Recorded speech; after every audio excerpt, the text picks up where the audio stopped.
आज से थोड़े दिन पहले एक स्टूडेंट का मेरे पास कमेंट आया कि भाई मैं बिल्कुल नहीं पढ़ता, बैक बेंचर हूँ, क्या मैं पास हो सकता हूँ। तो हाँ भाई, तू बिल्कुल पास हो सकता है और ऐसे सारे स्टूडेंट्स पास हो सकते हैं, क्योंकि अब बोर्ड एग्जाम्स में कुछ चेंज हो गए हैं जिनको आपको फॉलो करना है और आप आराम से पास हो सकते हैं, कोई दिक्कत नहीं है। कौन कौन से चेंजेस है और कैसे उन चेंजेस के अकॉर्डिंग आपको स्टडी करनी है, वो सब कुछ आज इस वीडियो में हम डिस्कस करेंगे। तो आज की वीडियो आप कंप्लीट देखिए और वादा है कि आप लोग इस वीडियो से कुछ ना कुछ लेके जाएंगे, कुछ ना कुछ सीख के जाएंगे और पास होके जाएंगे। तो चलिए वीडियो को स्टार्ट करते हैं। Start with A positive determination. हाँ यार, अब आपको थोड़ा थोड़ा पढ़ना स्टार्ट करना पड़ेगा, क्योंकि देखिए बिल्कुल बिना पढ़े तो कोई भी पास नहीं हो सकता। लेकिन मैं फिर भी तुम्हें कह रहा हूं कि बहुत ही कम पढ़कर भी तुम पास हो जाओगे, लेकिन उसके लिए स्टार्ट तो करना पड़ेगा। क्योंकि अब तक तुम बिल्कुल नहीं पढ़ रहे थे, बिल्कुल तुमने बुक्स के हाथ नहीं लगाया था, लेकिन अब थोड़ा थोड़ा जो मैं बताने वाला हूँ आगे कि क्या पढ़ना है, ऐसा भी नहीं है कि सारा कुछ पढ़ना है, बहुत सारे यहाँ पर नोट्स हैं, ऐसा कुछ नहीं है। सिर्फ कुछ क्वेश्चंस हैं जो मैं तुम्हें बताने वाला हूँ, जो कि तुम्हें पढ़ने हैं और उनको पढ़ के ही तुम पास हो सकते हो।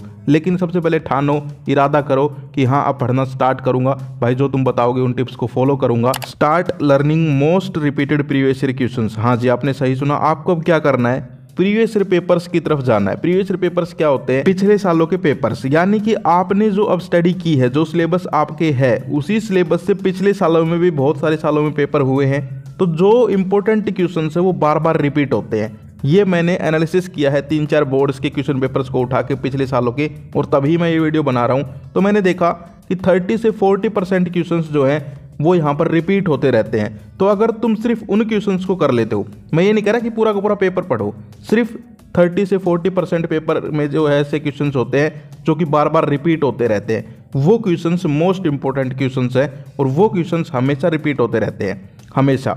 जैसे ह्यूमन आई का क्वेश्चन है, ह्यूमन हार्ट का क्वेश्चन है, ये हर साल तुम्हें देखने को मिलेंगे। पहले एक क्वेश्चन था इलेक्ट्रिक मोटर का, अब तो शायद डिलीट हो गया है कुछ यहाँ पर बोर्ड में, लेकिन वो पहले हर एक बार आता था। तो ऐसे क्वेश्चंस अब भी हैं, कुछ एक डिलीट हो गए उनकी बात छोड़ो, लेकिन ऐसे बहुत सारे क्वेश्चंस अब भी हैं, हर एक सब्जेक्ट में हैं, जो कि आपको रिपीट होते हुए दिखाई देंगे, हर साल वो आते हैं। तो उन क्वेश्चंस को भी अगर तुम सिर्फ कर लो, मान लीजिए आपने 3 साल के पेपर उठाए पिछले, वो 40-40 क्वेश्चन थे तीनों में, तो टोटल 120 क्वेश्चन हो गए। अब मैंने ये नहीं कह रहा कि 120 क्वेश्चंस पढ़ो, उसमें से तुम्हें मोस्ट रिपीटेड पढ़ने हैं। यार थोड़ी सी मेहनत तो करनी पड़ेगी, ढूंढना तो तुम्हें पड़ेगा। और अगर ये मेहनत भी नहीं होती तो आपको पता है यूट्यूब महान है, वहाँ पर सारे की सारी वीडियोस पड़ी हुई हैं। Most important previous year 5 repeated questions, most important previous year 20 repeated questions. तो ऐसी वीडियोस तुम्हें देखनी है और इन वीडियोज से जो है फ़ायदा उठाना है। तो इन वीडियोज़ के जो क्वेश्चंस हैं वो तुम्हारी बहुत हेल्प करेंगे। पूरा का पूरा पेपर जब आप देखोगे तो आपको वही क्वेश्चंस मिलेंगे जो आप पढ़ के जाओगे। तो क्या करना है आपको, पिछले 3 सालों के जो मोस्ट रिपीटेड क्वेश्चंस है वो पढ़ लो। सिर्फ 30-40 क्वेश्चंस होंगे हर एक सब्जेक्ट में।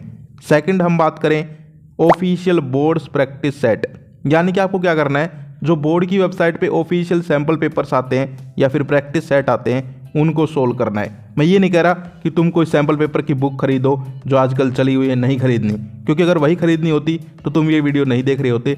मैं बात कर रहा हूँ बैक बेंचर्स की, यानी कि कम पढ़कर अच्छा नंबर लेके आना। तो यार आपको क्या करना है, पहला तो हो गया कि प्रीवियस ईयर पेपर्स कर लो मोस्ट रिपीटेड।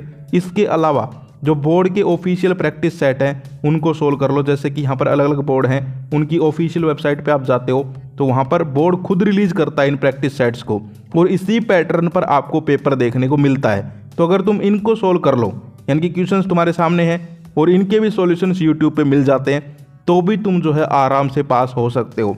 और थर्ड और मोस्ट इम्पोर्टेंट, जो कि अब की बार बोर्ड एग्जाम्स में चेंज भी हुआ है, कि अब जो है स्टेप मार्किंग होगी, तो तुम्हें कुछ भी छोड़कर नहीं आना है, पूरे का पूरा पेपर अटेम्प्ट करके आना है, पॉइंट्स बना के आंसर लिखने हैं। और आंसर्स जो है वो अगर तुम बना के भी लिख दोगे तो भी नंबर मिलेंगे। तो ये तो बिल्कुल मत सोचना कि भाई मैं अपनी तरफ से लिखूँ, मुझे नहीं आता तो मैं क्या करूँ। तो अपनी तरफ से लिख दे भाई, कोई दिक्कत नहीं है, लेकिन खाली मत छोड़ के आ पेपर, क्योंकि अपनी तरफ से लिखने वालों को भी बोर्ड की सख्त गाइडलाइंस है कि यहाँ पर जो टीचर्स होंगे जो चेकिंग करेंगे वो नंबर देंगे। क्योंकि स्टेप मार्किंग में और क्या है भाई, हर एक स्टेप का तुम्हें नंबर मिलने वाला है। अब वो टाइम गया कि पूरा क्वेश्चन काट देते थे टीचर्स। अब जो है अगर स्टूडेंट ने लिखा है तो बोर्ड की गाइडलाइंस हैं, बोर्ड एक आंसर की देता है टीचर्स को कि यहाँ पर इस स्टेप का 1 नंबर दो, इस स्टेप का 1 नंबर दो, इस स्टेप का 1 नंबर दो, ऐसे करके 3 नंबर के क्वेश्चन में नंबर दो।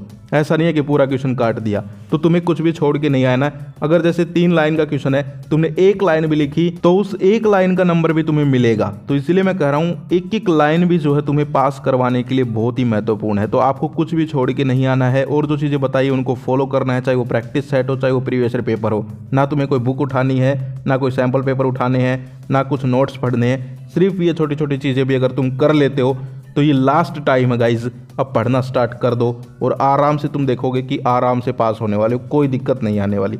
तो आई होप आज की वीडियो आपको अच्छी लगी होगी। ऐसे ही वीडियोज़ के लिए चैनल को सब्सक्राइब कर लीजिए। फिर मिलते हैं। जय हिंद, जय भारत।